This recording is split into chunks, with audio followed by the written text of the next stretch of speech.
নমস্কার।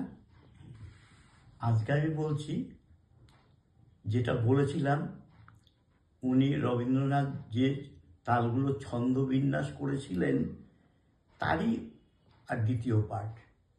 যেমন এর মধ্যে কি পড়ে, নবতাল। নবতালটা কিন্তু রবীন্দ্র সৃষ্ট তাল। এবার নবতালের মধ্যে কত রকম ছন্দ আছে আমরা প্রথমে জানি। 5-4, তারপরে জানি 3-3-3, নমাত্রা রবীন্দ্র সৃষ্ট তাল।